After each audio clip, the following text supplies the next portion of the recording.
Hello, my spooky friends. And welcome into I'd Survive.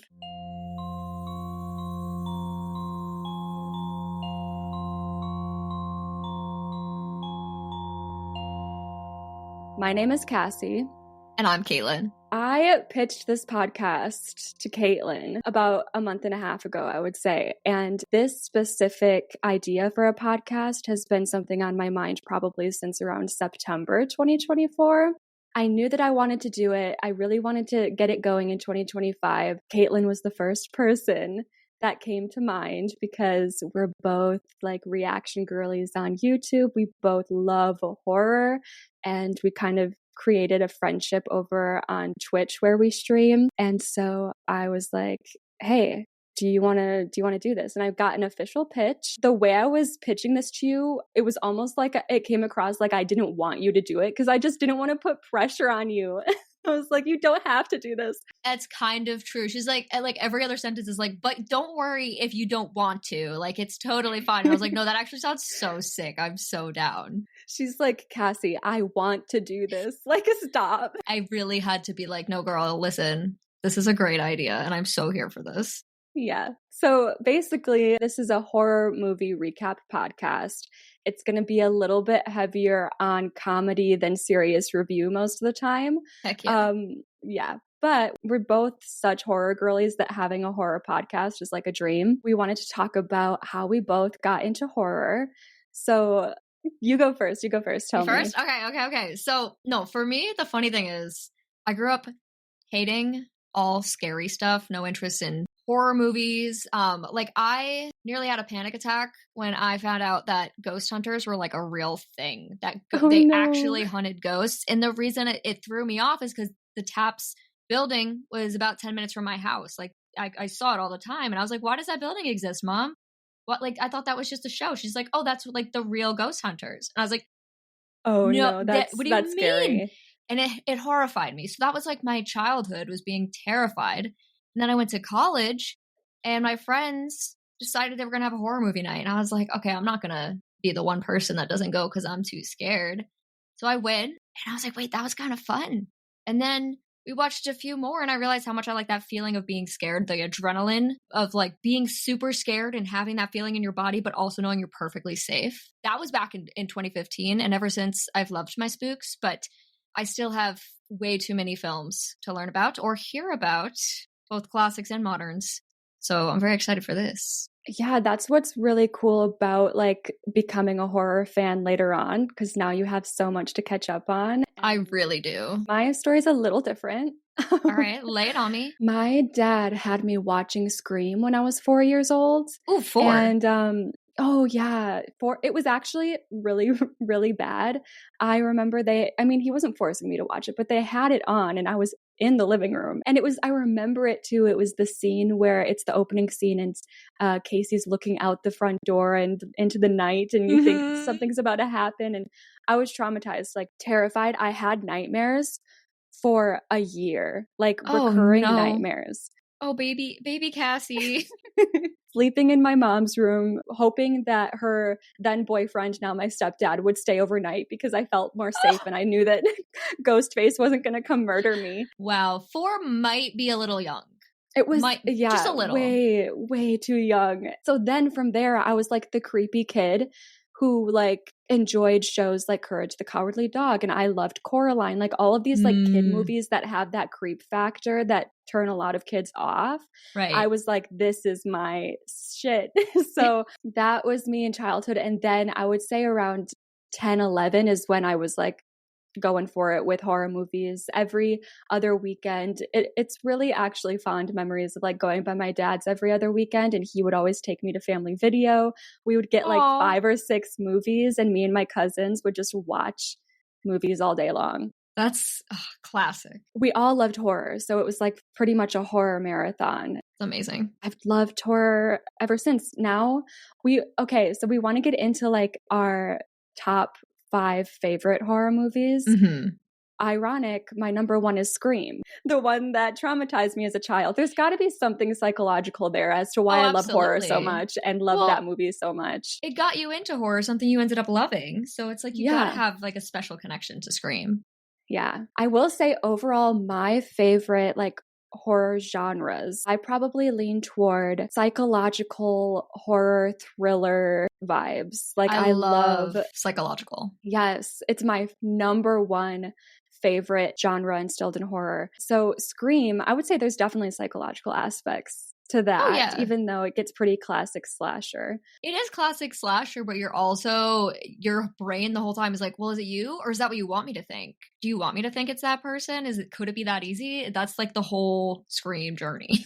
Exactly. There's like a manipulation factor on the audience, and like you're in your own Mm-hmm. psyche and trying to read their psyches. It's so good. As far as my remaining top 5 horror movies, I'd say number 2 has to be Get Out. Ooh, okay. I think it's so eerie and so well done. And I love, like, I do actually really like, it can be a hit or miss, like social messaging in movies in general and horror. It has to be done so well, but I feel like it was done a perfect amount in that movie. And the performances are just crazy. It's interesting for me. I've seen that one, but I don't Mm-hmm. remember it at all because it was a long time ago and we weren't really paying attention. So I need to rewatch that Ooh, one. yes, you do. It's so good. I still haven't seen, because obviously that's Jordan Peele. I have seen Us as Yep, well. I've I seen have that. not seen Nope yet. Same. My number 3 is Psycho, which is the movie that we're going to be talking about Hey! today. I'm so excited to tell you the craziness that goes on in this movie. I'm so excited. I can't wait. Like, this is one of those ones where people are like, how have you not seen this? Yes. Number 4 is Speak No Evil, which is actually going to be our number 2 episode. Ayo. I just don't have the patience to like wait. Like if you haven't seen one of my top 5 movies, it's going to be in these earlier episodes because I need to tell you. So fair. And then number 5 is Barbarian. Oh, good one. That's a good one. That's a movie that does some flips that you don't expect. Yes, I love when a horror movie can get you unexpectedly emotional. So go for it. What are your top 5? Okay. I feel like mine are like so predictable, but it's fine. My number 1 is The Conjuring. And what I think is interesting about this is The Conjuring was the first movie I did for She's Scared. So like yours was Scream, which was like your first introduction, and Conjuring for me was like, it's like a really vital one Yeah, for there's a my. level of nostalgia factor. Exactly. And I don't know. I personally, we were talking about psychological. I love paranormal horror. I love just spooky ghosts and haunted whatever. It's just, that's my genre. So for me, it's Conjuring. And then my number 2 is Scream. Nice. Most importantly, the original, but I also love 2. But the original, nothing can beat it. Nothing ever will. Nope. Number 3 is Midsummer. Oh, yeah. Yeah, that one I hated when I first watched it, and then it stuck with me for so long. And now I think about it probably once a week. You know, it's like my Roman Empire is Yeah. Midsummer. No, that's amazing. I love that movie. My number 4 is, and this might be a little bit of recency bias, but I put down The Substance because Valid. this is another movie that I think about all the time. Like, that's like a big indicator for me on whether I like something or not. It's like, how often do I go back and think about it? And The Substance is one of those films that just sticks with you. And again, like you were saying, the social messaging in it, very interesting in this one. So yeah, so well done. So good. And then number 5 is probably my most controversial, is The Strangers. I think. No, I love. Yes. I think it's such a good film. So many people hate it, but it's such a raw film in the way that it's just an intruder in your house and you don't know they're there. And then it's so creepy. It's such an unsettling concept. So Yes, I totally agree. I love that you are a big lover of paranormal horror because I enjoy it, but it doesn't scare me. So like Ooh. what really scares me is humans. I'm like so scared of people, and a lot of the times, like even just commentary on men specifically. I love men. No hate to men. I don't want to get in trouble on our first episode. Not on the first episode. But like, you know, statistically the history of like violence of men against women and just feeling helpless as a woman, just like strength factor wise, like, yeah, if I'm alone in my house and there's a man outside toying with me, what am I going to do? Like, that's Yeah, terrifying. that But then, is. like, something will happen and I'll be like, oh, I think my ghost is around today. Like, in my house, like, something will fall and I'll be like, it's fine. My house might be a little bit haunted, like, just a little, but they're nice ghosts. Wait, so can we just like we're not going to go deep into this for a sec, but I have to ask, do Yeah. you believe in ghosts? So I think I do. I'm not sure if I believe in demons Ooh, fascinating. in the way that they're portrayed in horror. That's something where I'd have to see it to believe it, but I do believe in like spirits. Ooh, okay, I love that. I'm kind of on the same page. I'm very much like maybe, maybe not. I think they probably exist, but maybe they don't. I don't know. Yeah. We could have a very long conversation about that. Oh yeah, we'll get into it eventually with like paranormal movies too. Okay, so yeah, this podcast, it's called I'd Survive for a reason. At the end of each episode, or I guess each recap that we tell each other, we're going to each assign a survivability score. And that is what you're seeing in the title of this one. It is our combined average of survivability score for this movie, Psycho. How likely we think it is for us to survive it. If we give it 100%, that means we're like, oh, I got this, no problem. I'm gonna survive this so easily. And then 0% means, oh, we're 100% dead. Like there's no way I could make it through this movie. I'm just gonna say, I'm not gonna act like this is like me naturally talking to you guys. I literally wrote out like a little blurb of what to expect from this podcast, and I'm just gonna read it to you to introduce you to what is going to happen here. This is a horror movie recap podcast. One of us will be covering a horror movie every week that the other hasn't seen. So one of us will be the storyteller. Today, I'm the storyteller for Psycho. And the other will be reacting in real time to the plot of the movie. There will be some review elements that come naturally when we talk about a movie, but our main objective is to have fun telling each other what happened in the movie, play some what would you do along the way, and give it a final survivability score. The types of horror movies we want to cover are all over the place. We're down to cover the more modern, buzzworthy movies, but I'm also very excited to discover foreign horror films, older horror, and indie horror, so that the stories we tell may also be brand new for your ears as well. Slay. Now we get to like the really fun part where I get to start talking about Psycho. I'm excited. Going into it, you have seen Bates Motel. I have. Tell us like what you remember from that show. It's interesting because I haven't seen Bates Motel. You might make connections as I'm telling the story, like to the show, where I'm like, oh, that's interesting. But yeah, what do you remember? So I'm the kind of person who watches a show and then immediately forgets everything that happened in the show. So yes, that's what you were saying before about like what it takes to be a top 5 horror film for us is like just being able to remember a horror plot is a big deal. Exactly. So with Bates Motel, I remember there was a young guy named Norman Bates, and he had a mother who was played by my queen Vera, and there was a motel, and he was killing some people, I think. I don't remember. This is amazing. It's actually perfect. Like, I'm so happy that you've forgotten most of it because that means I get to like really tell this and you get to feel it for the first time. And exactly. And the only other thing I know, and I don't even, this isn't even a no, I've been on the Universal Backlot tour many a time and seen the house in the motel outdoor set. I love that. I would die. You have such a love for backlots. And if we ever find ourselves in LA together, I so badly want to experience that. I will take you to every single one of them. I'm so down. So, I chose Psycho for our first episode because first off, like I said, it's my number 3 of all time. I can't wait any longer to tell this story. But also it's one of the 3 horror movies in my entire life that has left the type of impact on me where I'm genuinely spooked going to sleep that night. Ooh. I have thick skin when it comes to horror. I can watch like this craziest shit right before bed and be completely fine. But there's a specific point that really freaked me out that I'll explain when we get there. But yeah, at 24 years old, I was inspecting every corner of my house before going to bed. I also thought it would be cool to cover a movie that's considered a first of its time for our first episode. Psycho is commonly referred to as the first slasher, which technically it isn't at all. But it's definitely the most influential slasher that went on to define what the genre is today. Oh, also, Caitlin has a horror movie reaction channel. She's Scared.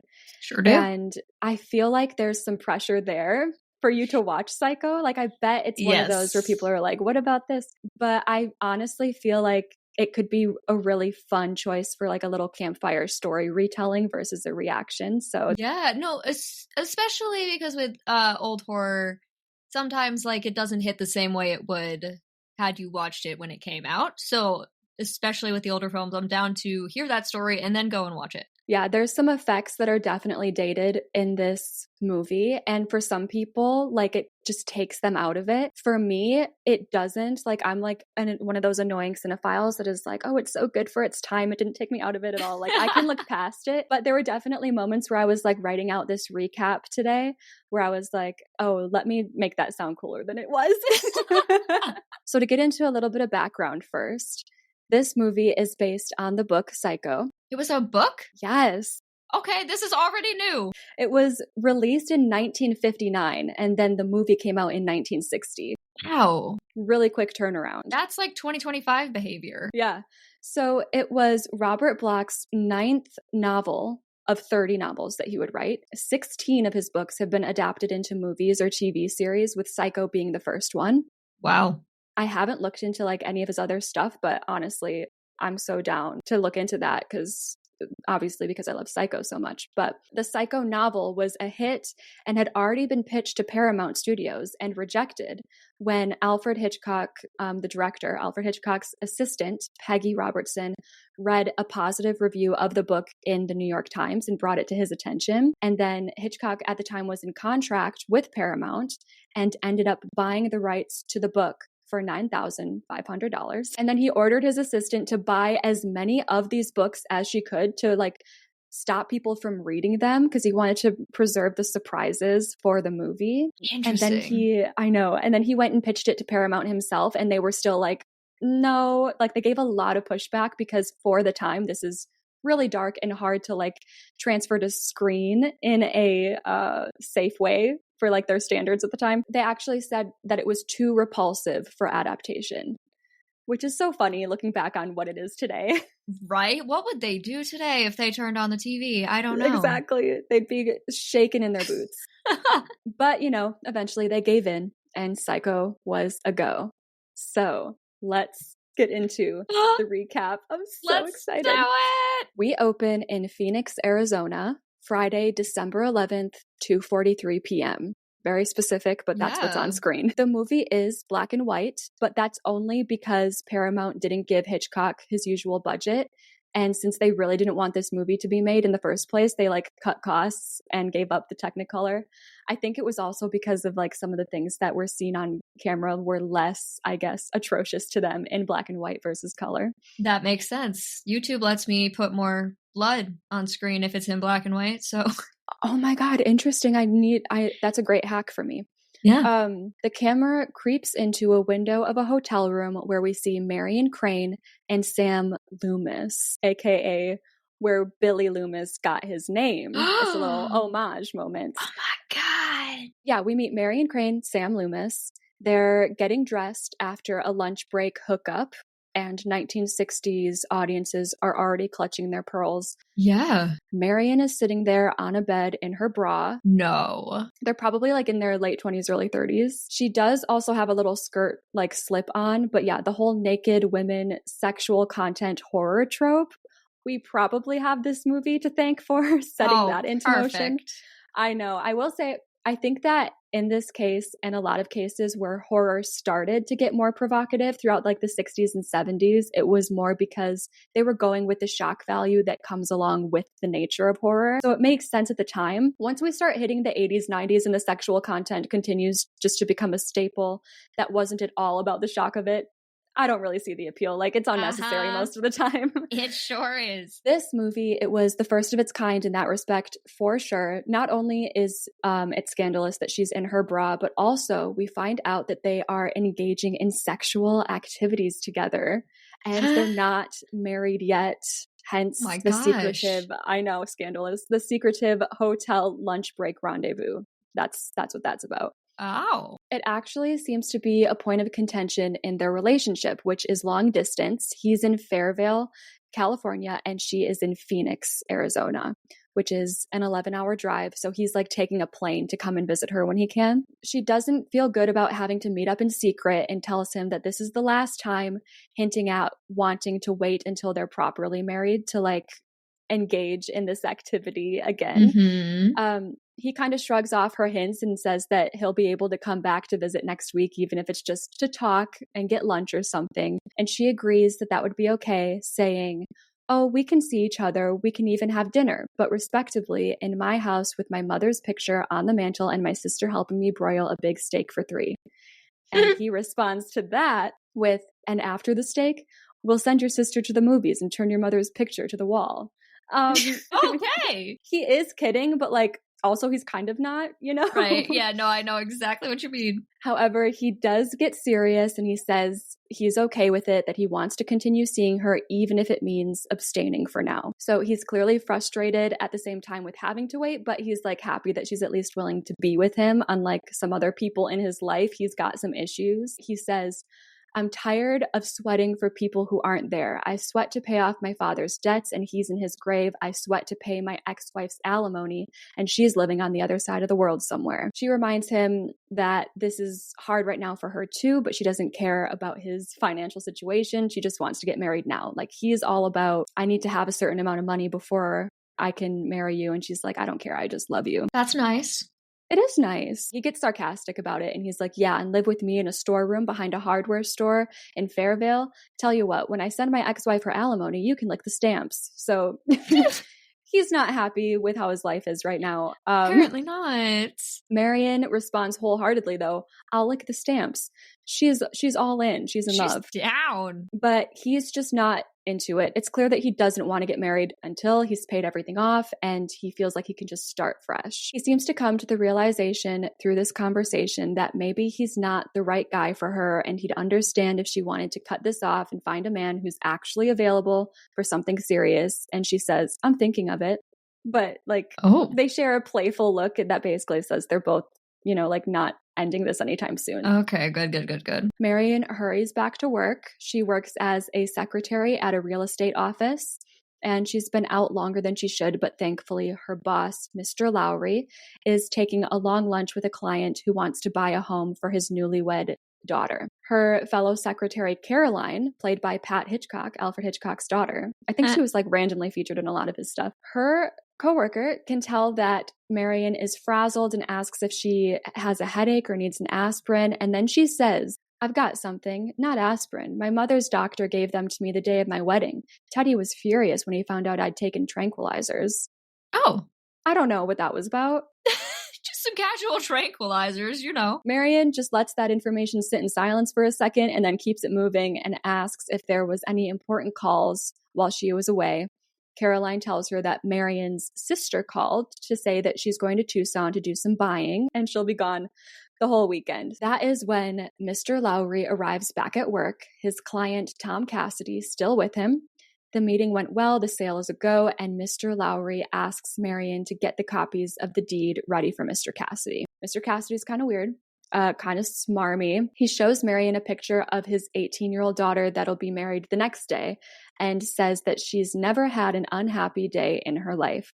Which, like, are you sure about that? But yeah, you know, girls just want to have fun, right? We're always happy all the time. Smiles and smiles. But he goes on saying to Marion, "You know what I do about unhappiness? I buy it off. Are you unhappy?" There's an uncomfortable energy here of him like trying to entice her to let him be her sugar daddy or something. Yeah, right. But Marion's like, "I'm good." So I'm all right. For real. He then pulls out the $40,000 cash that he's using to pay Mr. Lowry today for the house, bragging that he never carries more money than he can afford to lose. Even Mr. Lowry is uncomfortable with Mr. Cassidy wanting this to be an all-cash transaction, probably especially so because Cassidy admitted that it's dirty money of his that the government isn't aware of. Oh. Yeah. But Cassidy is insistent, and once he's in Lowry's office, Lowry says to Marion, "I don't even want it in the office over the weekend. put it in the safe deposit box in the bank and we'll get him to give a check on Monday instead. Because I think he's like kind of drunk. So they're like, maybe we can hold his money for him and then figure this out on Monday. Right. So Marion gathers up the deeds that Lowry requested, brings them to his office, then explains that she'd like to go straight home after her trip to the bank due to her headache. And Lowry agrees that that's fine. So she heads off for the bank. Except when we cut to the next scene, Marion is at home packing a suitcase and the $40,000 is on her bed. Damn. Yeah. By the look on her face, you can tell that she doesn't feel great about this. She's feeling guilty, but it's clear that she's just desperate to marry Sam and start a life together. And with this money, they can finally do that. Wow.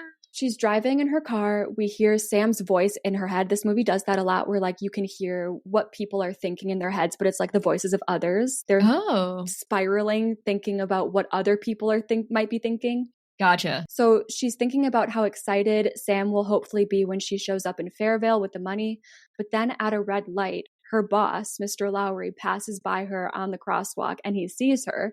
And he seems a bit confused because she should be home by now and she's probably not driving in the direction that the bank is. Uh-oh. But he brushes it off and just like continues walking on his way. Okay. This is when like the paranoia really mounts in Marion. She drives all night long and eventually she pulls over to the side of a pretty desolate road to get some sleep because it's been so long. In the morning, a police officer sees her car on the side of the road and goes to check on her. She's still sleeping, laying across the front seats, and he wakes her up, tapping on the window. And she panics and immediately sits up, starting the car, but obviously is not just going to let her drive off without a conversation. Yeah. So she rolls down her window, and this is the story she decides to go with. Oh boy. I didn't intend to sleep so long. I almost had an accident last night from sleepiness, so I decided to pull over. Okay. Yeah, that works. He kind of scolds her for sleeping in her car all night instead of finding a nearby motel, but she's like, yeah, okay, sir. Have I broken any laws? No. Yeah. So can I go? Like, she's really short with him. Okay. You know what? Go, queen. I mean, she's stressed about that $40K in her purse, like if he starts to search. That's fair. The officer picks up on the fact that something is off with her because she's acting weird. So he asks to see her license and checks her license plate just to make sure that it's actually her car. Mm-hmm. It is. So that's it. She's on her way again. And the music while she's driving, the music in the whole movie, but while she's driving is so good. Like you can feel that building paranoia in the soundtrack. Ooh, okay. She's tense because the officer seems to be following her for like a good chunk of time. But eventually he gets off on an exit. She calms down again. She makes it to Bakersfield, California. So she's about 7 hours into her 11-hour drive. Okay. Good progress. That's not too bad. She pulls into a car dealership and she asks the car salesman if she can trade her car in for another because she's afraid now of being tracked down by the police if they discover that she has stolen any money. The car salesman's response is, I forgot about this. He says, do anything you have a mind to. Being a woman, you will. Apparently, this has been interpreted as a female empowerment type of thing, like encouraging her that she's capable of anything as a woman, but like, I don't know if I take it that way. So they're talking and she makes it clear that she's in a bit of a hurry when she notices a different cop, not the same one, but a cop parked across the street, standing outside, leaning against his car and seemingly just watching her. So she pressures the car salesman to be quick about the transaction and he's hesitant because she's acting super sketchy.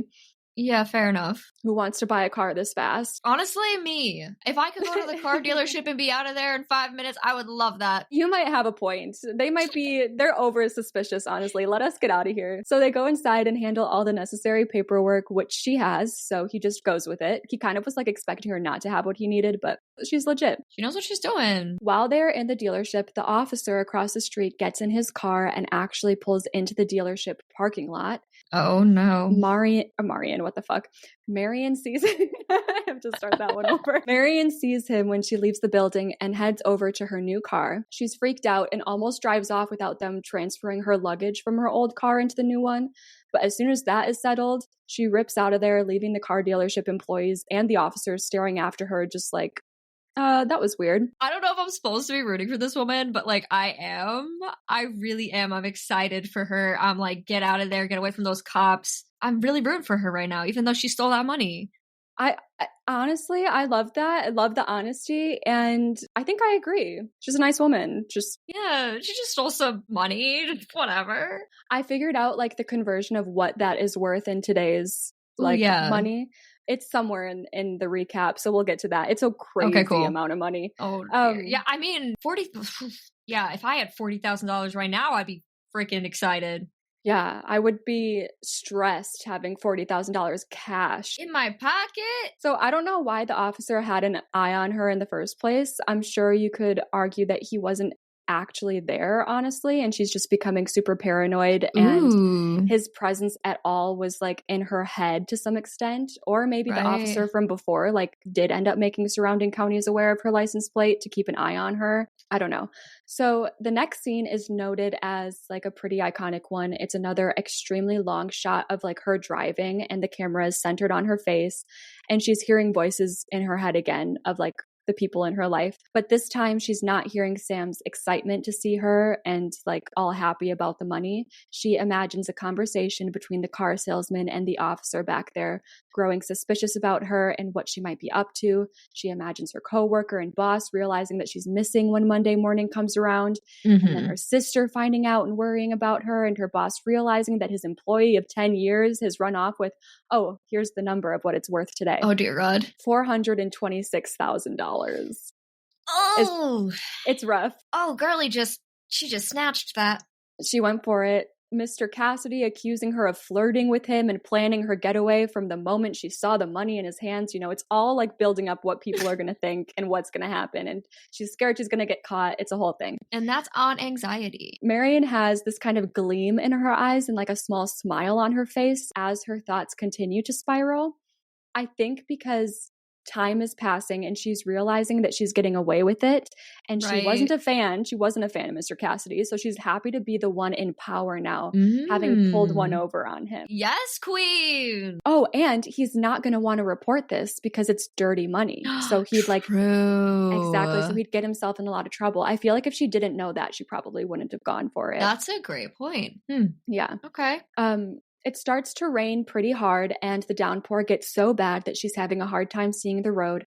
So eventually when she sees a sign flashing on the side of the road that says Bates Motel. Oh no, no! She decides to pull in. She heads into the motel office, but there's no one in there. She does see though that on a hill behind the motel is a beautiful, creepy Victorian home. There's a light shining from one of the windows, and she sees a woman walk by it inside the house. So she gets back into her car, honks the horn to hopefully get someone to come down and help her book a room. Yes. A man quickly comes down from the house with an umbrella, very apologetic about not hearing her over the rain and being down here to help right away. They head into the main office, and she asks if they have any vacancies, to which he replies, 12 cabins, 12 vacancies. They moved away the main highway. So nobody's there. Nobody's there. Okay, that's fine. That's fine. No, wait, pause, because like, would you find that an alarming thing where you'd be like, oh, I don't want to stay here anymore just because it's completely vacant? Oh, no, actually, no. I think it's just context right now because I probably would be like, that's fine. I'd probably be like a little spooked, but I'd be like, oh, I'm in my head about it. It's going to be fine. Exactly. Oh, so he seems pretty calm and chipper about it, acknowledging that even though he doesn't get much business and she clearly ended up here by accident because of the storm, that it's no big deal. And sometimes you just got to roll with the punches. He's a chill guy. He's super chill. I'm sure. I'm sure. He hands her a sign-in sheet where she's supposed to write her name and address or just her hometown. So she uses an alias and writes down Marie Samuels. Good on her. Exactly. Smart. And then says that she's from Los Angeles instead of from Phoenix. Okay. Meanwhile, Norman, we find out his name is, seems to be having some trouble in choosing which cabin key to pick out for her. At first, he goes for cabin 3, but then he hesitates and eventually decides to choose cabin 1. And he explains, cabin 1, it's closer in case you want anything. It's right next to the office. Wait, I remembered something. Oh my God, tell me. No, there's like, okay, wait, no, hold on. I might be wrong, and this might not even be in the movie, but in the show, I want to say there was like a painting on the wall in the office or something, and he like takes it down, and there's a hole in the wall. Oh my God. That's so crazy. I wonder what might happen. No! Okay, she doesn't really care what cabin she's in, but does admit to being kind of hungry, and he mentions a spot nearby, saying there's a big diner about 10 miles up the road just outside of Fairvale. She had no idea she was this close to Fairvale, like she's literally 15 miles away from Sam right now. But the storm is so bad, and Norman quickly insists on just grabbing her bags from the car, getting her settled into the cabin, and she's still gonna stay the night, even though she knows, how close she is. Oh, girly. He fills her in on the room, boasting about the soft mattress, hangers in the closet, Bates Motel branded stationery in case she wants to, quote, make her friends back home feel envious. He's got... Yeah. He jokes awkwardly, but he jokes. And then there's this kind of weird moment where he points out the bathroom, but when he does, he just like quickly turns on the light inside and says, and the, over there. Oh. It's like he seems a bit uncomfortable acknowledging the bathroom, or at least the word. She has to like fill in the blank for him and is like, the bathroom? And he says, yeah, well, if you want anything, just tap on the wall and I'll be in my office. She's like, thank you, Mr. Bates. He goes, Norman Bates. So that's where she learns his first name. And I think he insists that she just call him Norman. Okay. There's a couple beats of silence where they just look at each other a bit fondly, actually. Like there's a vibe. I think there's like a catch of romance even. Oh. And he asks if she's really going to drive up to the diner, and she says no. So he invites her to eat with him. And he says, would you do me a favor? Would you have dinner with me?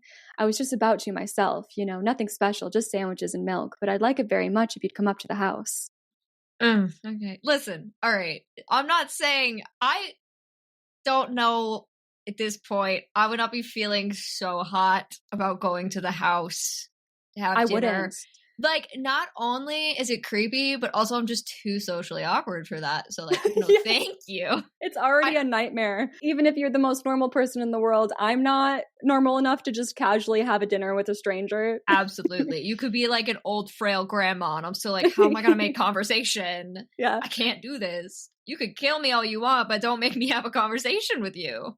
Like, that's amazing. He just keeps rambling and rambling, and it's actually it's like the charming kind of awkward that a person can have. He has a kind, oh my God. So Anthony Perkins is who plays Norman Bates. He's incredible. Yeah. He has this like kind smile and soft eyes, but also he has this like stiff, awkward body language paired with it. It's actually endearing. It's interesting that I don't know what he looks like. Oh my I've gosh. never seen what Norman Bates looks like. Right now, I'm loving him being my imagination. Yes. So anyways, she agrees and he leaves her to get ready, saying that he'll be back for her when the food is all set. As soon as he's gone, she digs around in her things, grabs the envelope of cash, and starts looking for a good spot someplace around the room that she can keep it hidden. But everywhere just seems too obvious. So under the mattress. No, that's actually...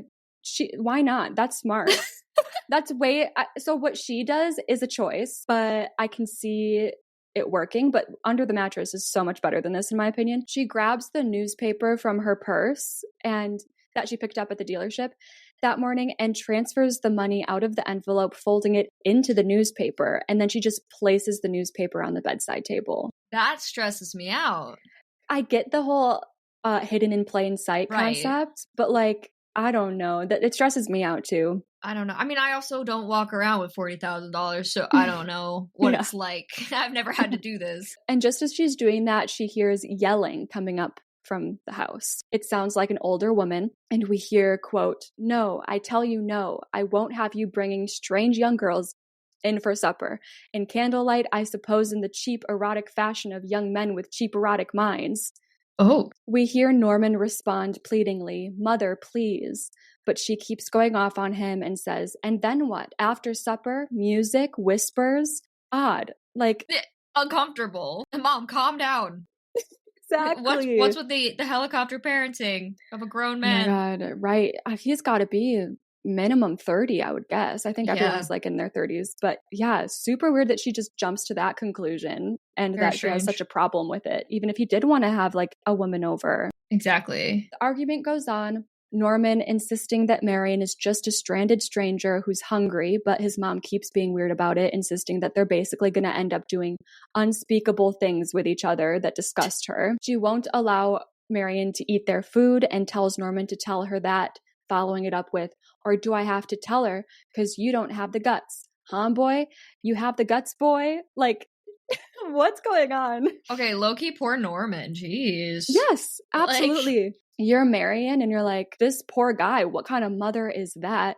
Right? Norman actually finally cracks, screaming at her, shut up, like he is over his mom being a helicopter parent. Deserved. A couple moments later, Marion sees Norman leaving the house and heading back down to her with a tray of food in his hands. So she waits for him outside her room, and when he sees her, there's some awkward energy because they both know that she heard the argument that just took place because it was so freaking loud. She acknowledges it, saying, I've caused some trouble. And he responds, no, mother, my mother. What is the phrase? She isn't quite herself today. So he's defending her. Okay. And says that he wishes he could apologize for other people. He just feels really bad. So Marion keeps up the polite nature between them and insists that they just enjoy the supper he managed to bring down.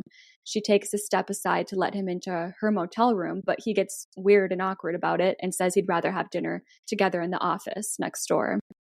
Okay. Yeah, I would take that as like a good sign. Like, oh, like that's polite, like to make me feel more comfortable. Respectful. So she heads in there with him. There's a little parlor attached to the office that he takes her to, and inside she notices that there's a fair amount of stuffed birds decorating the walls. Oh. Kind of creepy, more so in context, but you know, people do that. They do, and I consider it creepy no matter the context, but yes. Agreed. Not a taxidermy fan. Me neither. He offers her to sit, and she thanks him again for how kind he's been. The tray of food he brought down is all for her, so I guess he's just like planning to sit there and watch her eat. He probably did it because his mom told him not to. Yeah. So he doesn't want her to know that he's bringing, you know. When she takes her first bite, he laughs a little to himself and says, you eat like a bird. Wait, like the dead birds on your wall, bro? Exactly. Hold up. You can't be saying that right now. No. She glances around again at all of his taxidermied birds, and she says, you'd know, of course. Mm-hmm. And she is being polite about it. There's not like a weird energy here. I'm not being polite about that. I'm sorry. Yes, Marion isn't judging. He goes, not really, like he doesn't really know. Anyway, I hear the expression eats like a bird is really a falsity. And then he stumbles on that last word, something he seems to snap in and out of a lot. Like he keeps stuttering. Okay. I have to say it adds to the endearing qualities that he has, the stutter. I can imagine. It's weird though, because sometimes he's really effortless and like elegant with his speech, and then he'll randomly stutter and seem to lose his train of thought in the middle of talking. Okay. It's a really interesting performance. Anyways, he goes on to tell her that apparently birds eat a lot, and she's just sitting there like, okay. And okay, sir. And then he says, but I don't really know anything about birds. My hobby is stuffing things. No, sir. Dude, listen, that's not a way to talk to a lady. I'm trying to eat. What do you mean that you like stuffing things? What's happening? He over-explains his hobby, saying that he can't handle stuffing animals outside of birds, that birds are the only ones that really look good when they're stuffed because they're such passive creatures compared to dogs or whatever else. And she's still just sitting there trying not to judge, but she eventually responds with, that's a strange hobby. He is not offended. He seems to completely understand her statement as fact and adds to it saying uncommon too. So he's like, yeah, it's strange and uncommon. Yeah. Valid. Yeah, sir. He goes deeper into his taxidermy hobby with her, saying it's more than just a hobby with him. It doesn't just pass his time, it fills it. And she's like, oh, you really have that much spare time. Get him. He quickly disagrees, saying, or talking about all the upkeep he does for the motel, running errands for his mother, only the ones that she decides he's actually capable of doing. He says that, like he kind of digs at her a little with that one. Okay, yeah. Marion's like, yeah, that's great, but do you go out with friends? Like, do you have a social life outside of your mom and like your motel? he gets quiet. And I just have to say, side note, this scene is probably my favorite scene of like the whole movie, this conversation. Okay. It's like so like acting wise, it's peak Anthony Perkins playing Norman Bates. It's so interesting. One moment you're like, you're a creep, and then the next moment you're like, you're cute. Like it's so strange. Oh, I like complexities like that. That's fun. Yes. So he gets quiet and contemplative over the question and then says, well, a boy's best friend is his mother. Sometimes. Sometimes it can be. I don't hear that a lot. That's all. Also, I want to say, like, his response to that specific question is almost like, I don't need friends because I have my mother. And it's like, well, no. is that healthy? Then he steers the conversation away from being about him and focuses more on her, asking where she's going, and inquires further when he gets the idea that she's running away from something. A man that asks questions, that's actually pretty impressive. Sorry. Wait, so I'm looking at it as he's just trying to deflect, but honestly, in the moment, as myself, I'd be like, wow, he really wants to know things about me. He wants to get to know me. This is amazing. He cares. But when her guard goes up, wondering why he would think such a thing, like, because he was insinuating that she's running away from something, he just brushes off his comment, deciding instead that people actually never run from anything, explaining, quote, we're all in our own private traps, clamped in them, and none of us can ever get out. We scratch and claw, but only at the air, only at each other. Oh. Exactly. Marion humors the conversation, saying, sometimes we deliberately step into those traps, to which he says, I was born in mine. I don't mind it anymore. It's lovely dinner talk. Lovely. That's not dark at all or anything. That strikes a chord for Marion, taking some pity on Norman, and she begs him that he actually should mind it. Like, she feels bad that he just has accepted whatever fate he's in now. Right. He laughs a little at that with a shrug and says, oh, I do, but I say that I don't. He is so cute. Like, yeah, maybe he is. He's so charming. It's the delivery too. Like, I cannot emphasize enough. He's just like, oh, well, I do mind, but I just pretend I don't. Like, it's no big deal though. It's like, oh, I wanna hug you. Like, I get it. Group hug. Let's go. I would want nothing more than to be his friend right now if I was Marion. I can't lie. Yeah. The bird thing, the stuffing hobby, we can maybe fix that. But yeah, he has these moments where he just gets so vulnerable and you just can't help it. Then he stops his like shy smiling when Marion decides to bring up his mother directly, saying that she'd hate to be talked to the way that she heard his mom talking to him. And he gets so serious and dark and says, sometimes when she talks to me like that, I feel like I'd like to go up there and curse her and leave her forever. Or at least defy her, but I know I can't. She's ill. Marion's a little bit confused by this because based on the yelling she heard from all the way down here, she sounded pretty strong and healthy. He says she misunderstands him and he means ill in a different kind of way. And he says, quote, she had to raise me all by herself after my father died. I was only 5 and it must have been quite a strain for her. A few years ago, mother met this man and he talked her into building this motel. He could have talked her into anything. And when he died too, it was just too great a shock for her. And the way he died. And then he breaks out of his like dark, serious tone and into an easy smile, saying, ew, it's probably, exactly. He's like, no biggie. Saying it's probably not something he should talk about while she's eating. So I guess he does have a boundary. Okay, I'm intrigued by this other dude though, because why the motel? Like, that's weird. Yeah, so he skips over the details and wraps it up by explaining that after the last man's passing, it was just too hard for her, his mom, and she was left with nothing. And Marion is like, she has you. And he counters that with, a son is a poor substitute for a lover. A weird thing to say, but that's It's a weird thing. It's almost like he wishes he could be her lover. I don't like their relationship. It doesn't make me feel good. No, it's uncomfortable. It feels icky. There's like a weird sexual undertone. There is. Even like the mom being your best friend thing, obviously that can be totally fine, but in this context, it's just starting to feel creepy. Yep. Marion's really concerned for Norman at this point and tries to urge him to get away from her for a while, but he says he could never do that, not in her state. Quote, she'd be alone up there. The fire would go out. It'd be cold and damp like a grave. If you love someone, you don't do that to them, even if you hate them. So I find this line really interesting because he acknowledges the dynamic of loving and hating a person at the same time. But he seems to realize how that sounds, and he further explains, "You understand, I don't hate her. I hate what she's become. I hate the illness." Okay. Marion is still trying her best to help and come up with solutions for all of this. So she offers, "Wouldn't it be better if you put her someplace?" And she trails off, like not wanting to say it out loud.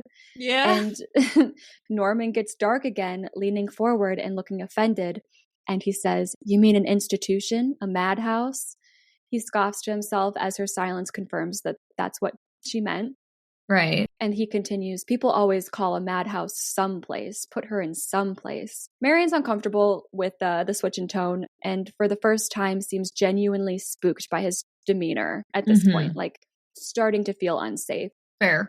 She apologizes, and he's spiraling a bit about the idea of a madhouse, scolding Marion about the idea and saying she's clearly never seen what it's like in there. And he says, quote, "With the laughing and the tears and the cruel eyes studying you," basically implying that he's been in one. Oh, yeah, right. He's so passionate about like a madhouse, quote, and what it's like in there and how he could never send his mom there. Like, how do you know, sir? That? Exactly. And he snaps back into some soft laughter. Good. At the thought of his mother having to live in one of those. He doesn't think it's necessary because at the end of the day, she's harmless. He says, "As harmless as one of those stuffed birds." Marion is stiff with another apology, not really sure what else she can say at this point, insisting that she meant well with the suggestion. Norman doesn't have much empathy with her explanation. He says, "People always mean well. They cluck their thick tongues and shake their heads and suggest oh so very delicately." They cluck their thick tongues? That's what they do? He's a poet, okay? No, he's not. I don't like that. He's coming off as disgusted with her and honestly just people in general. Marion is terrified. She's just sitting there frozen, and maybe Norman notices because he relaxes back in his chair, calming down, changes his tone again to something more understanding, and he says, "Of course I've suggested it myself." Wait, pause. "Of course I've suggested it myself, sending my mother to a madhouse, but I'm sitting here and like saying how dare you to you." Yeah, what do you... Bro, I can't... You know what? I can't keep up with Mr. Norman Bates anymore. I don't know what his issue is, but, well, it's probably not good given the context, but damn, sir. So back and forth. And then he continues, "But I hate to even think about it. She needs me. It's not as if she were a maniac. She just goes a little mad sometimes. We all go a little mad sometimes." Wait, is that where that comes from? Yes, it's the quote. Oh, you probably didn't know like the name of the actor. So like in Scream, when Billy switches, sorry, like Scream spoiler, this is a spoiler podcast, he goes, "Anthony, we all go a little mad sometimes. Anthony Perkins, Psycho." Like he quotes, that's what he says. He's talking about the actor. Oh, I love making connections. I know, it's fun. Oh my God. I cannot even begin to explain his face during this entire scene, but especially this moment when he says that. Yeah. Anthony Perkins, the facial expressions are next level. They're perfect. He's managing here to be like righteously insistent and serious and on the edge of darkness about what he's trying to get across to Marion. And then after delivering that line, he just huffs out an airy smile and brings back his warm, kind eyes and makes you feel like you can be at ease again. And he asks Marion, "Haven't you?" Like asking her, "Haven't you gone a little mad ever?" Well, actually. So Marion agrees with a yes. And I think at this point, she's just trying to go along with whatever he wants to hear. Yeah. And she stands ready to get the hell out of there. But he's all like, "You're not going back to your room already." And she says she's tired and she's going to have a long drive back to Phoenix tomorrow, you know. And she says, "I stepped into a private trap back there and I'd like to go back and try to pull myself out of it." So she tells him the truth that she's actually from Phoenix, not from LA, and that she genuinely is planning now to go back to Phoenix and like give the money back. Like she's regretting it now. She regrets doing it and she wants to go return the money. Facing the consequences. Right. He tries to get her to stay a little longer just to talk, but that is the last thing my girl Marion wants to do. So she makes sure to say she'd like to, and as soon as he hears the but from her, he puts a hand up and is understanding and is like, "Yeah, no big deal." Okay. He says he'll see her in the morning and make sure to bring her breakfast. and she says she'll be up and ready to go right at dawn, but he agrees that he'll still be there to see her off with some food, like no matter how early she gets up, which is like, See, I great. want my girlie to get in her car right now. Yeah. I just want her to go get in a car. I think I would at that point. I would leave. I don't care about the rain. It sounds like it, based on like this back and forth creepy demeanor, and nobody else is there. That's the thing. Like if there were other people there and I had this experience, I'd probably just be like, oh, I can't wait to get out of here. But like that conversation mixed with no one else being here, I think I would leave. Exactly. With that agreed upon, he closes out the conversation by saying, all right, Miss unsure of her last name, and like waits for her to fill in the blank. And she does. She says Crane. And when she walks back to her cabin, he goes and checks that sign-in sheet, seeing that it's not the same last name that she wrote down when she checked in. Oh, girl. So she was honest with him again, this time with like giving her actual last name. Right. And when he sees that, he just smiles to himself a little before turning back into the parlor, shutting the door behind him. I think he's smiling because he's like, oh, I caught her on a lie. I know Norman's not a good dude. Like, I know this. So I'm like, is he like happy that like that's evidence of her not being there? You know what I mean? Yeah, he definitely could be thinking ahead too. So then he stands at the adjoining wall, the wall that's shared with Marion's room. No. And just and just listens closely to what's going on in there. We just hear some shuffling. She's walking around, whatever. And then he removes one of the paintings on the wall to reveal a peephole that he has made. And he looks through and watches Marion. She's undressing down to her bra and like that slip skirt. Yeah. Puts on a robe and walks out of his view again. Norman gets a little bit dark again in the eyes, and he places the painting back over the peephole, and with an air of determination, he heads back up to his house. Ew. In his house, he's about to go upstairs, but decides against it and instead goes and just sits at the table in the kitchen. Back in the motel cabin number 1, Marion is writing down some calculations on a piece of paper regarding the stolen money, keeping track of what she's spent and what she has left. Once she's got her answer, she rips up the piece of paper and heads to the bathroom, tossing the scraps in the toilet and flushing them away, which is another random iconic shot from the movie. Like it's the first time a flushing toilet was captured for film. And broadcasted for scandalized audiences. Ooh, not a toilet.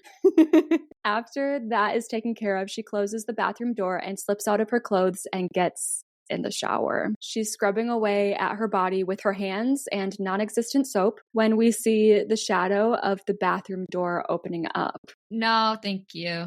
The silhouette of a woman with her hair pulled back into a bun and a blouse buttoned tight up her neck comes closer and closer to the clear shower liner. And then she pulls the liner open, raises your classic gigantic kitchen knife. Marion turns and screams in shock. She gets stabbed about a dozen times. We see her blood mixing with the water and swirling down the drain. Before she's even fallen to the tub floor, the woman hastily leaves. Wait, what? Hold on. Woman. My brain. What do you mean, woman? I said woman, and that is what I mean. Oh my god. Not the okay. Also, that was casual. Yeah, it really just happens. Damn. Everything is fine, and then it just is happening. Marion grabs for the shower liner, but she's dying, and she falls half out of the tub, taking the liner with her, and that is the end for Marion. No, I thought she's gone already? Dead. This was a big shock to audiences because Janet Leigh, who plays Marion, was a huge name. Oh. Promo showed her as the star of the movie right alongside Anthony Perkins. But now, like, we're 45 minutes in with an hour left, and all bets are off. Anyone can die. It's very much also probably where Scream decided to heighten that with that opening scene there. I wonder because Marion has like a blonde bob. I wonder if they chose that for like Cassie in Scream as an homage. It had to be intentional because Scream's all about that kind of thing. So goes so meta with its horror. Exactly. The camera pans out of the bathroom and through the cabin window to the house, and we hear Norman scream, Mother, oh God, mother, blood, blood. He's just screaming and freaking out, like presumably seeing his mother return to the house covered in Marion's Yeah. blood. He goes running out of the house and down the steps toward the motel, and he makes it to the bathroom. But when he sees Marion's dead body, he stops and turns around, shaking and covering his mouth, like he can't even handle seeing all that Right. blood. But he pulls himself together. He goes and retrieves a mop and a bucket from his office and gets to work on cleaning up what his mother has clearly done. He uses the shower linen to wrap up Marion's body. He scrubs down the whole bathroom. He stuffs Marion and all of her belongings into the trunk of her car, including the newspaper that is stuffed with cash. Forgot about that. He just grabbed the newspaper and didn't realize what was in there. And then he drives the car over into this marshland next to the motel and pushes the entire car into like a swamp. Ooh. And we watch it sink completely under to the bottom. And once that car is out of sight, Norman smiles a little, and it seems to have eased his anxiety for now. See, I'm feeling things because there's a part of me that feels a potential for split personality situation. Mm-hmm. But then I'm thinking about if you hear the woman's voice earlier on, like the mother, I'm like, okay, maybe not. But I don't know. I'm intrigued by this. We cut to Sam Loomis, poor Marion's now ex-boyfriend, I guess. He's in the back room of his hardware store in Fairvale, and he's writing a letter to Marion basically saying that he doesn't care about their lack of money anymore, and he just wants to be with her, and inviting her to come live with him and officially be together.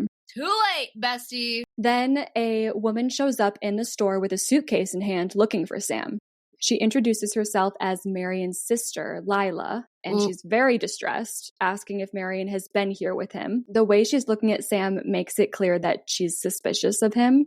But he's like, no, she hasn't been here. What's wrong? Lila explains that Marion left town on Friday. It's, I think, Sunday afternoon now. You just kind of have to guess and pay attention. She hasn't heard from her since. Sam is getting stressed now, realizing something's wrong, and is asking Lila for more details on this whole situation. And then this man in a fedora hat that was standing outside the hardware store staring in at them just walks in and says, "Let's all talk about Marion, shall we?" We're like, hello? Sir, can we help you? This guy introduces himself as Arbogast, and he's a private investigator. Arbogast, what a name. Quite a name. He has been hired by Mr. Cassidy, who wants his $40,000 back. Oh, true that. So that whole mess gets explained to Sam, and obviously by the sound of it, Arbogast and Lila are both putting two and two together, thinking that he's hiding Marion and the $40,000 and that they've got plans to run off into the sunset. Right. Arbogast is determined to find her, and so he goes around to every motel, hotel, bed and breakfast in and around Fairvale, and he ends up at Bates Motel. No. Okay. Norman is sitting on the porch of his office when Arbogast pulls up, and they exchange polite pleasantries and small talk, but eventually they get down to business, and Norman asks what brings him here, realizing he's not looking to book a room. Arbogast explains that he's a private investigator looking for a missing woman, and he pulls out a picture of her, holding it out and asking, has she stopped here recently? And Norman doesn't even look at the picture. He just keeps eye contact with Arbogast and says, well, no one stopped here for a couple of weeks. Arbogast insists that he still look at the picture, so he does, and casually shrugs it off, saying, no, don't recognize her. Arbogast pushes the conversation forward, though, saying that her real name is Marion Crane, but she might have registered under an alias. And Norman admits that, he doesn't really bother with registering guests anymore due to the lack of business these days, and he's just been doing this so long. It's just a formality that he's dropped over the years. Yeah. And speaking of formalities, that reminds him, he flips a light switch behind the desk, which causes the Bates Motel sign to light up. And he says, we had a couple last week who said if the thing hadn't been on, they would have thought this place was an old deserted. And Arbogast cuts him off, still polite, but he says, oh, see, you had a couple here last week. Before, you said that it's been weeks since anybody's come by. So he's like, it's easy to forget these things. Do you mind if I look at your registration book? Norman hands it over, still relaxed and acting like it's no big deal and he's not going to find anything. But you really see Norman break into his first sweat when Arbogast says he has a handwriting sample of Marion's and pulls that out. Oh, no. And of course, he finds a match in the registration under Marie Samuels. Oh. So he asks Norman if this woman seemed to be in disguise. Like, he just pushes on, like, doesn't push Norman, like, why did you lie? He just is like, yeah, that's weird. Like, I that's kind of the biggest red flag yet to me. I think he's just trying to, like, keep it calm and casual to try to get more information, like, not grill him too hard. That's fair. That's fair. Norman's just kind of freaking out at this point, not sure what to say, so Arbogast offers for him to check the picture of her again in case he just needs a refresher, and Norman is almost shaking, insisting, I wasn't lying to you, sir. Like, he gets ahead of it. Like, he knows he was caught in a lie, and he's like, I wasn't lying, even though he hasn't even been called out on it. But Arbogast blows off Norman's worries like none of this is a big deal and is like, oh, I know that. I know you wouldn't lie. And Norman smiles a little at that and just insists that time flies and he got mixed up. And then when he looks at the picture again, he's like, oh, right, her. Oh, yeah. would you look at that? She was here. Oh my God, I just remembered. So Arbogast asks him to tell him about her. Norman just says she arrived late one night, it was raining a lot, she went to bed straight away and left early the next morning. Arbogast starts to grill him a little bit about the timing of all of this. And Norman is stuttering his answers, explaining that it was really early Sunday morning that she left. The grilling continues, and it looks like Norman is consciously trying to put on a more like laid back demeanor now, saying she didn't come here with anyone or meet anyone and no phone calls were made. But when Arbogast asks, did you spend the night with her? Norman becomes serious and almost looks scared, insisting no, like they didn't. And Arbogast follows it up with, well then how did you know she didn't make any phone calls? Dude, there's only two ways this ends. Either Arbogast is dead or Norman gets caught, because if you're a true PI, like you know what just is happening right now. Honestly, props to Arbogast. I feel like he's doing a good job. He's getting good info, but like also we know like we're scared of Norman Bates and this whole situation of whatever's happening at this creepy motel. And so it's like, oh shoot, Arbogast, if you push too much, watch out. Be careful, buddy. So Norman pauses at that, scrambling to figure out how to respond, and he says, well, she was very tired, and see, now I'm starting to remember it. I'm making a mental picture of it in my mind. Sounds like a second grader, like trying to tell their teacher like why their homework is not with them. So that's such a good call out. He's very childish at points. Yeah. The stuttering just keeps getting worse as he starts to explain this mental picture that's suddenly forming. Okay. He says, she was standing back there with a sandwich in her hand. And she said she had to go to sleep early because she had a long drive ahead of her. Arbogast is like, yeah, that's cool, but like standing back where? Like, what are you talking about? And Norman explains that he's talking about his parlor attached to the lobby that they're in and that she was very hungry, so he made her a sandwich. Yeah, and he just forgot all of this happened. This is literally like 2 nights ago, I think. Now it's all coming back. A few more questions back and forth and the conversation dies out a little bit, so Norman's like, all right, well, I got stuff to do, so you can probably go now. But excuses him. Yes. That's amazing. But Arbogast just lays it all out there and is like, yeah, I don't know about that. Something just isn't adding up. And he straight up asks, she isn't still here, is she? Norman says no. And then he starts laughing like that would just be hilarious and crazy. But Arbogast is like, yeah, I suppose I need a warrant to check all the cabins. And Norman is like, oh, that's fine. You can come with me while I change out all the sheets and you can have a look around. That's totally fine. Okay. So they walk out of the check-in lobby and Norman heads down the porch one way while Arbogast goes the other way to get a look at the house on the hill. But he notices when he looks back at Norman that when Norman walks up to cabin 1, he pauses and just skips and goes to cabin 2. Oh. Which, like, that's not suspicious at all, Norman.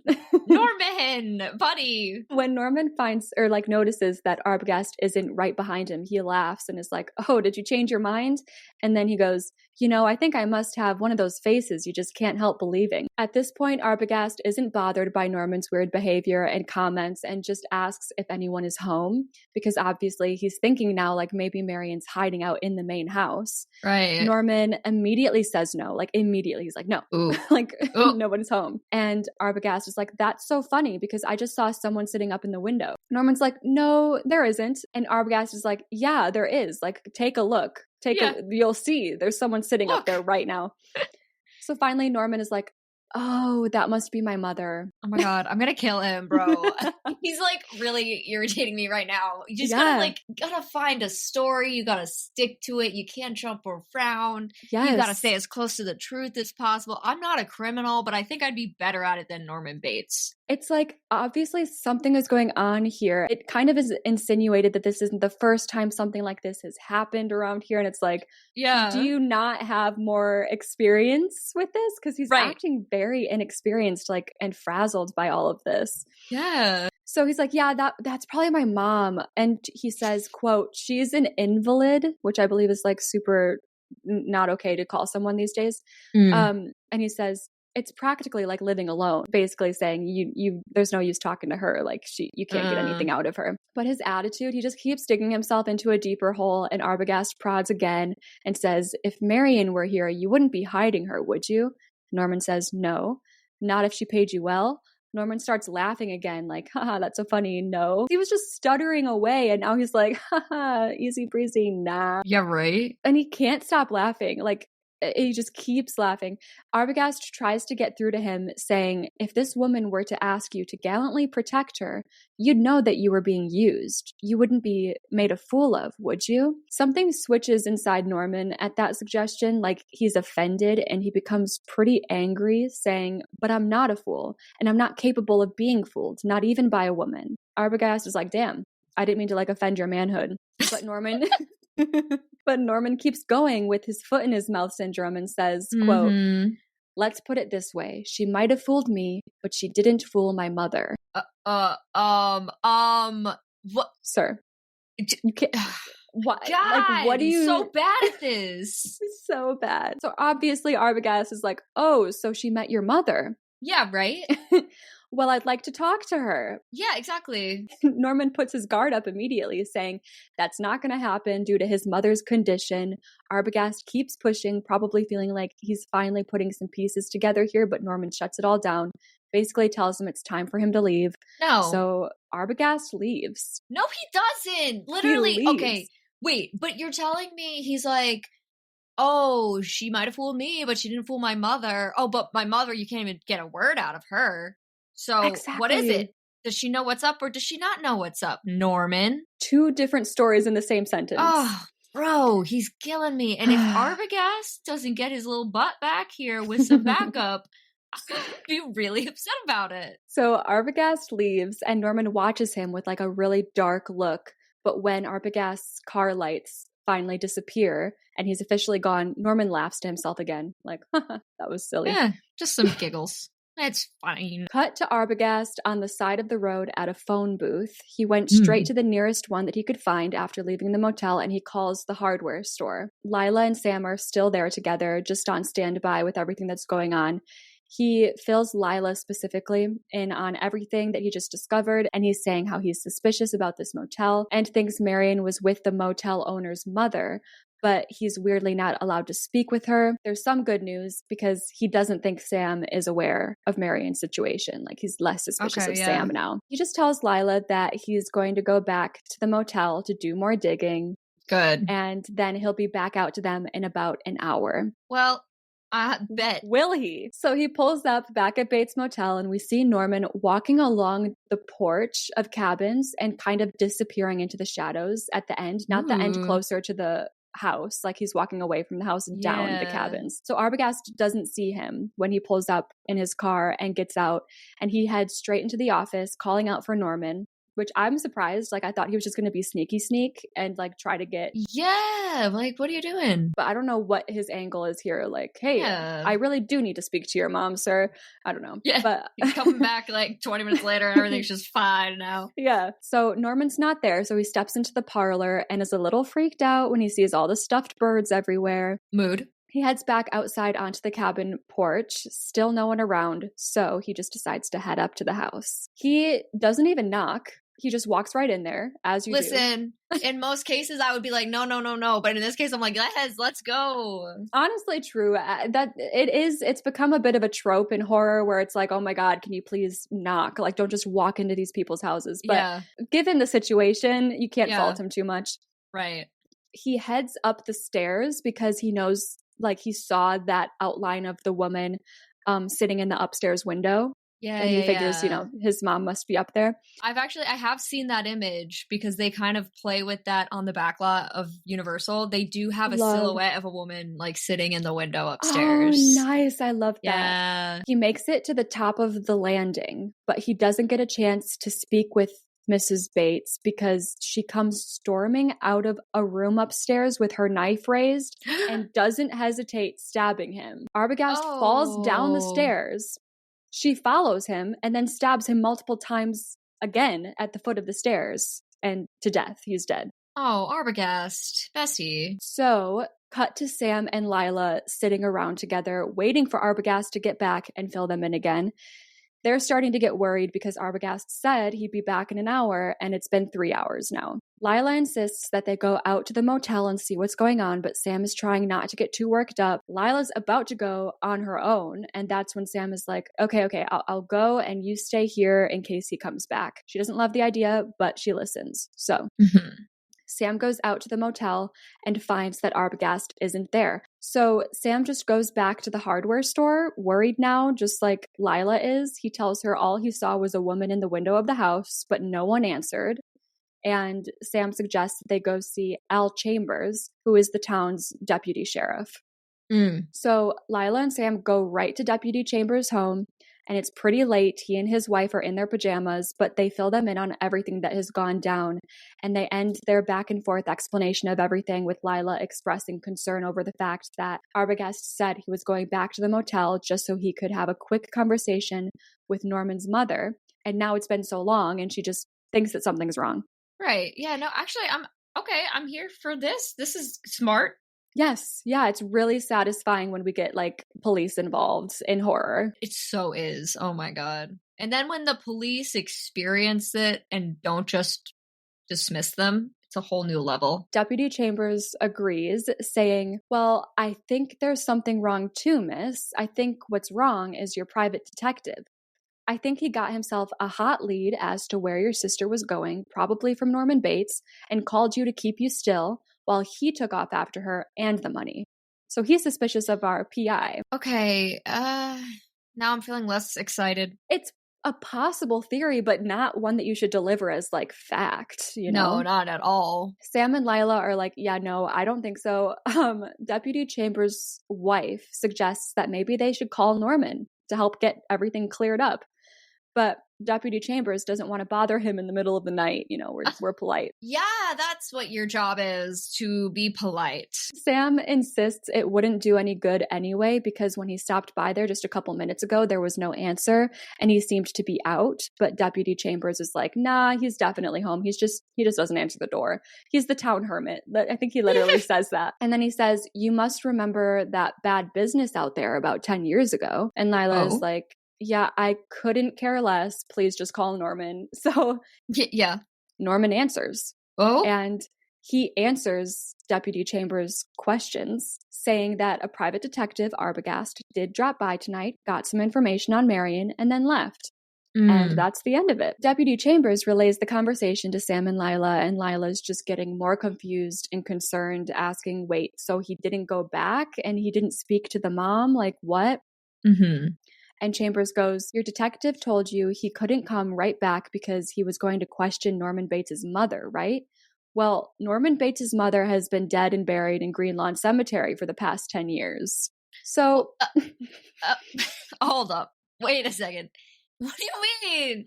You liar or something? I don't know. Honestly, me in this moment watching this, I'm like, did Norman and her fake her death for some reason? Did Norman replace her with another mom? Oh, yeah. Is this officer just wrong and something's going on with him and he is weird? Like, yeah.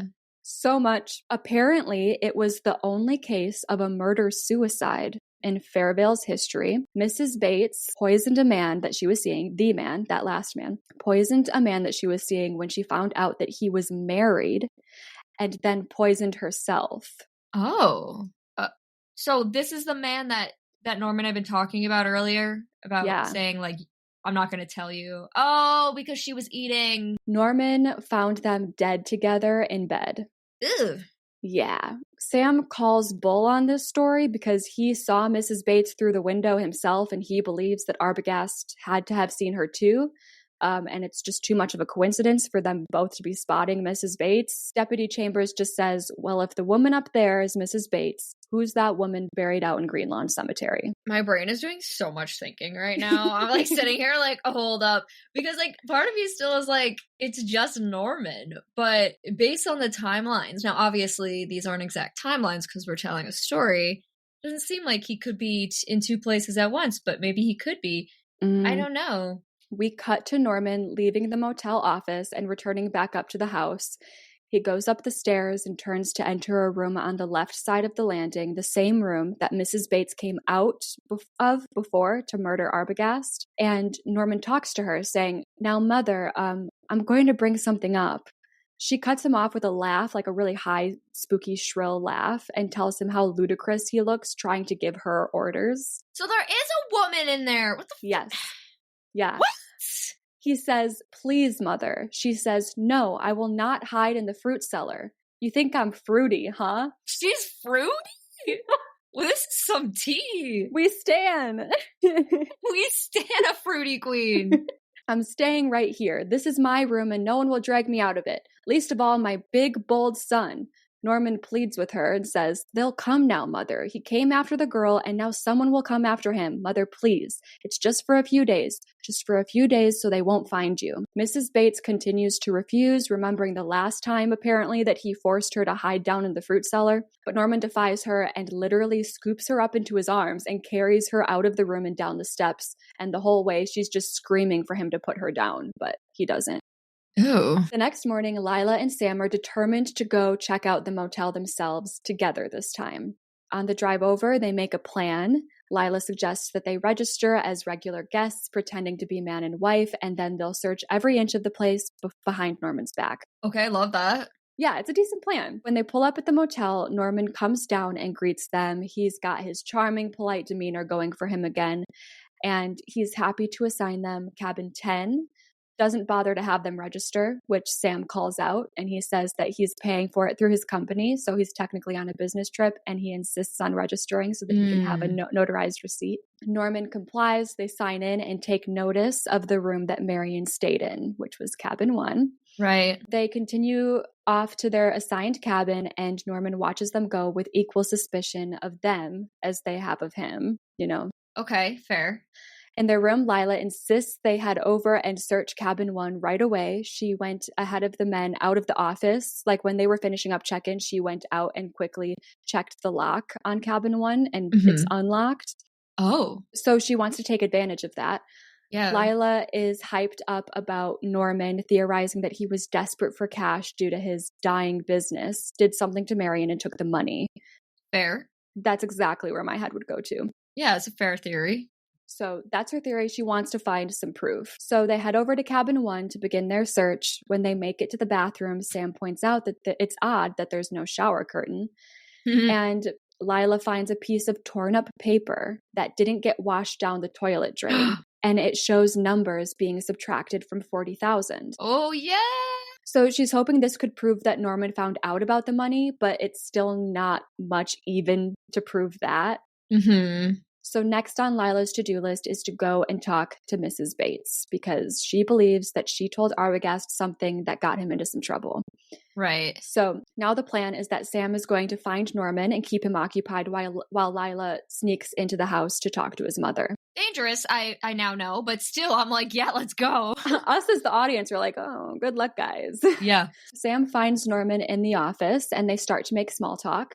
The small talk turns into a little bit of a grilling, but Norman stays cool.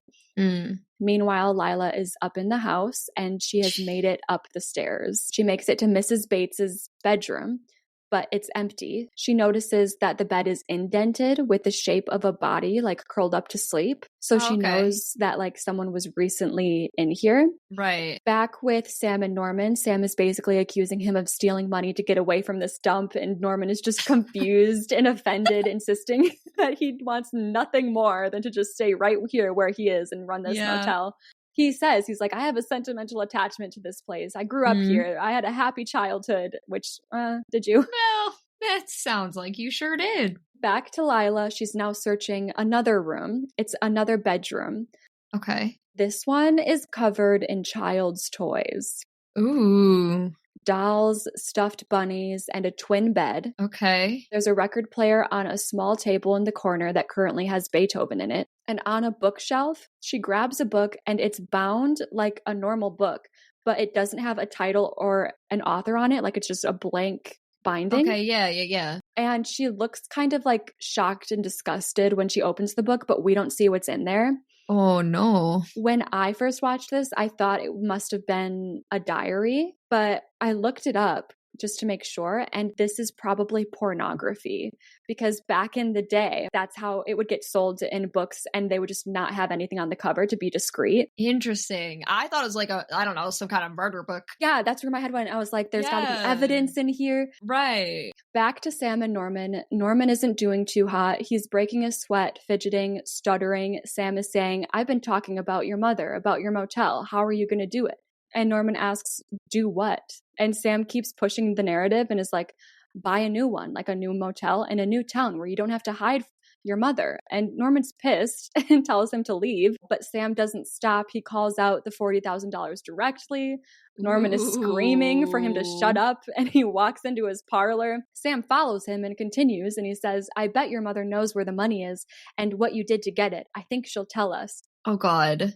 Something dawns on Norman, and he begins to really panic. And he asks, where's that girl you came here with? Oh, yeah. Yeah, he's realizing what's going on here and that they're probably trying to get information from his mom. So he's like, oh, shoot. Yep. He tries to get past Sam, but Sam blocks him. And Norman grabs a nearby vase and knocks Sam out before running up to the house. So Sam isn't dead, but he's knocked out. He's knocked out, and our poor girlie is... Yeah, Norman's come in. Yeah. Lila is coming down from upstairs and sees Norman running toward the front porch through the window. Creepy. So she quickly runs down into the basement as Norman comes crashing in, and he immediately goes upstairs. Wait, the basement. Oh, boy. We love a basement. In the back of the basement, Lila finds the door to the fruit cellar. No. Inside, there's a woman sitting on a chair facing toward the wall, almost like she's like... No. Yes, like she's like in a corner, like on timeout right now. Oh my God. I hate that. Is one of my least favorite things in horror, is like somebody just staring at a wall, like up against it. It's so funny because it's like not that creepy when you just say it, but like it is. No, like I think they do it in The Visit too. I immediately think Blair Witch. So Lila's relieved though, because, she's looking for Mrs. Bates. So she's like, oh, cool, Mrs. Bates. She walks up to her and taps her on the shoulder. And Mrs. Bates swivels around at her, revealing that what is actually in the chair is a fully decomposed skeletal corpse. Sorry, what? It's a corpse. Wait, okay. It's a corpse dressed up, like wig and all. Oh, okay. Yeah, no, that's normal. It's fruit cellar things. It's a corpse. So Lila screams, as you do. Yeah, no, I that's justified. And then we hear someone running down the basement steps. And when I tell you, this performance freaked me the fuck out. Oh, dear. It's Norman, and he is wearing one of his mother's dresses and a woman's wig. It was you.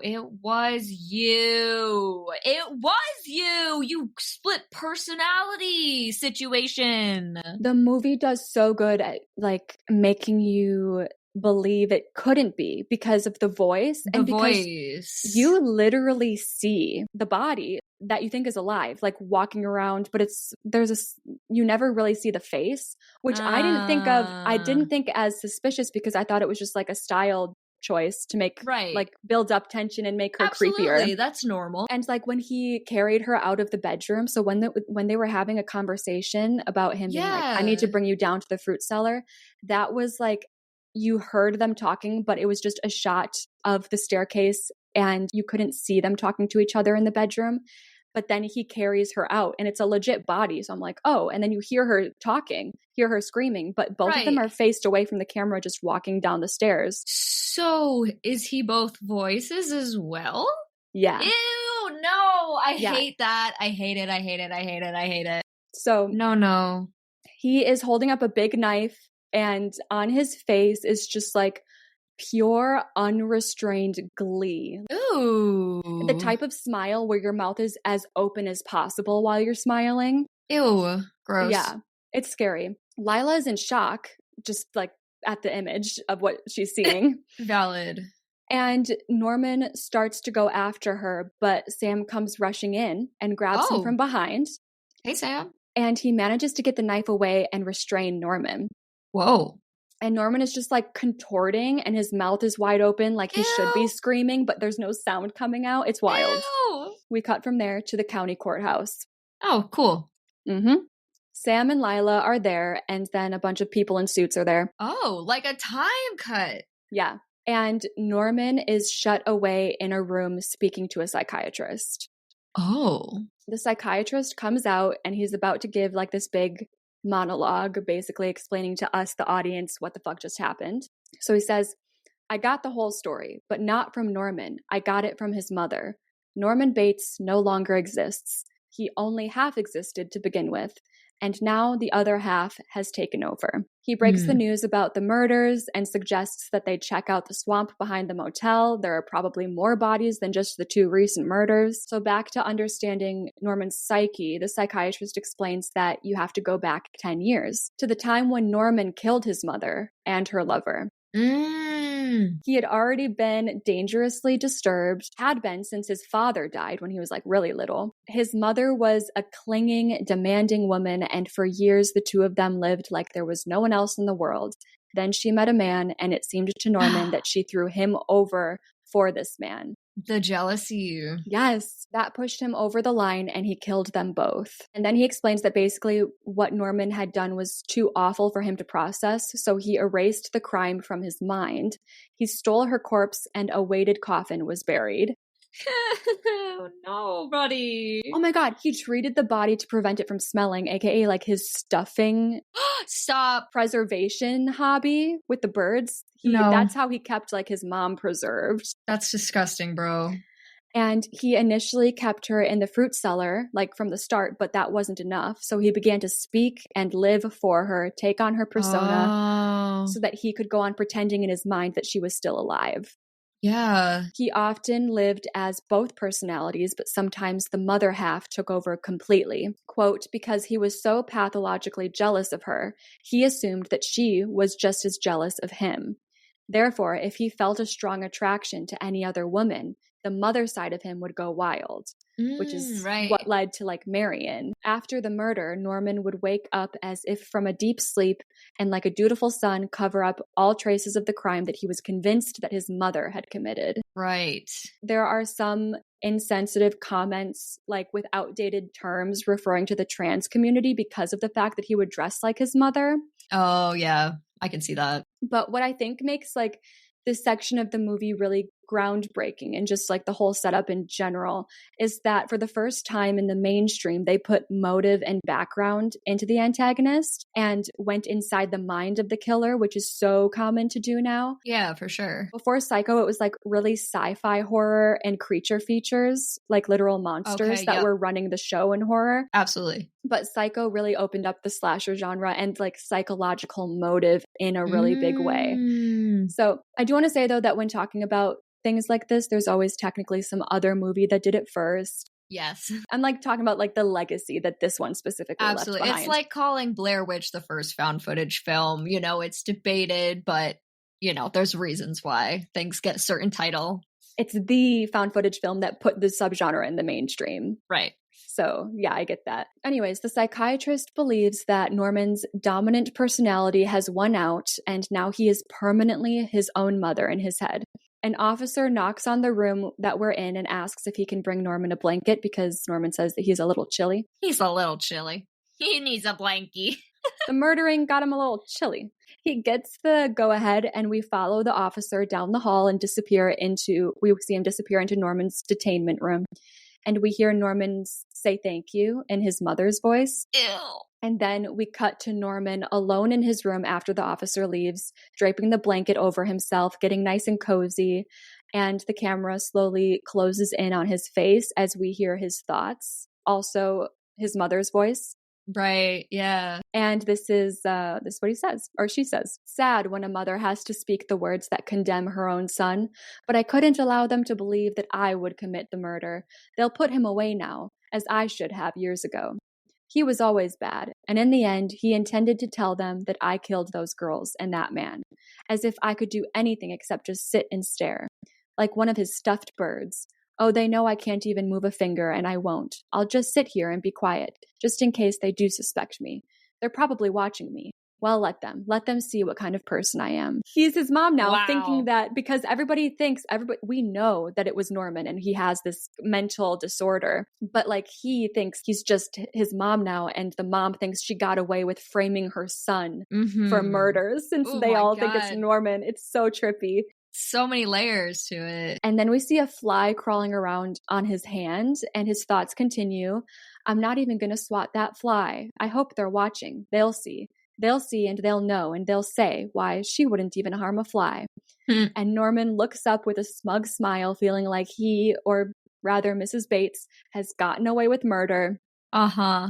And as the scene cuts to the next, we see the face of Mrs. Bates's corpse like flash over Norman's smile.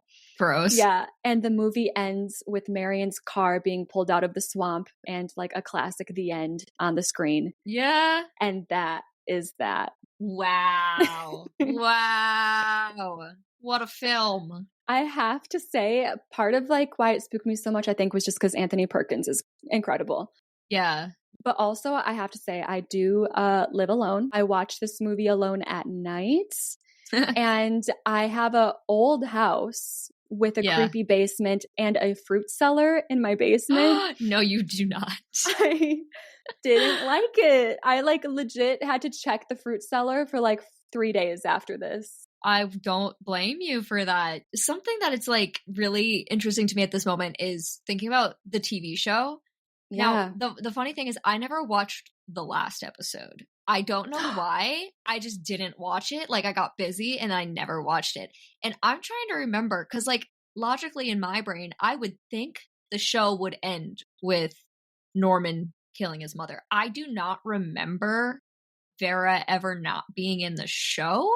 So I'm wondering if that was the final episode or if it happened before that and I just don't remember because again, so much of that show is erased from my brain at this point because it's been years.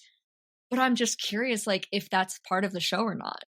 Yeah, is that like 5 seasons? It went on for a decent amount of time. Yeah, I don't remember exactly how long it was. I looked into it because I had no idea like when it took place. Like when you told me that you didn't really remember much from the show or what you did remember, I was like, oh, perfect. Like this is fine. Yeah. But I looked it up and I had no idea that this was a prequel like the show was. Right. So I was like, oh yeah, we should be fine. But that would be interesting if it ended on, because if the mother was actually alive through the whole show, I would expect, that she probably gets got in that last episode. You might want to like think about it for a second, but I went into this knowing my personal survivability score. Yeah, I gotta think. So 0% is 0% chance of survival. 100% is 100% chance of survival. Okay. I put mine at 62%.